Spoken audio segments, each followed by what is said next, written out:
That's the statement about the last deception within the Adventist church. It says, the very last deception of Satan will be to make of none effect the testimony of the Spirit of God. Where there is no vision, the people perish.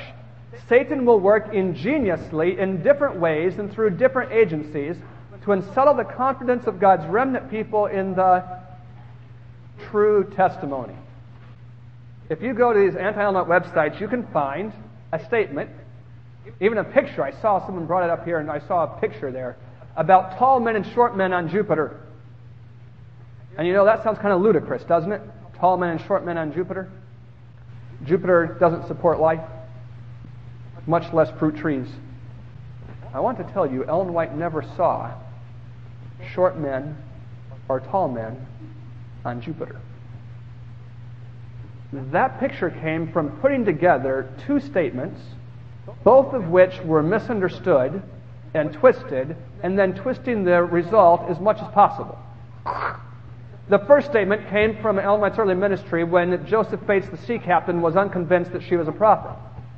And in a vision that happened in his presence, she began to describe things that she saw.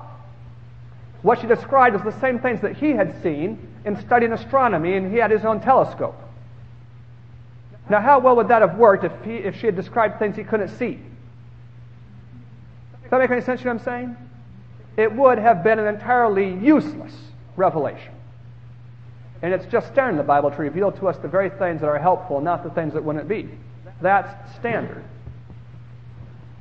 One of the things that he could see at the telescope of his time was that Jupiter had 4 moons. Ellen White saw a planet that had 4 moons, and he said, "Oh, that's Jupiter." Did Ellen White ever say Jupiter had 4 moons? No, she just saw a planet that had 4 moons.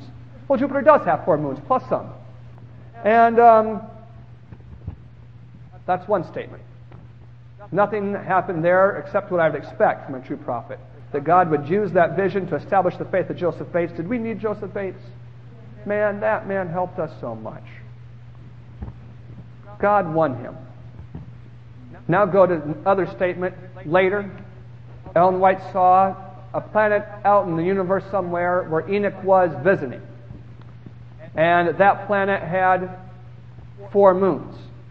And on that planet, she saw living beings. And they weren't all identical, which was her main point. Aren't you glad? The critic is the one who said that because it had 4 moons, like the planet she'd seen in that other vision, it must be Jupiter.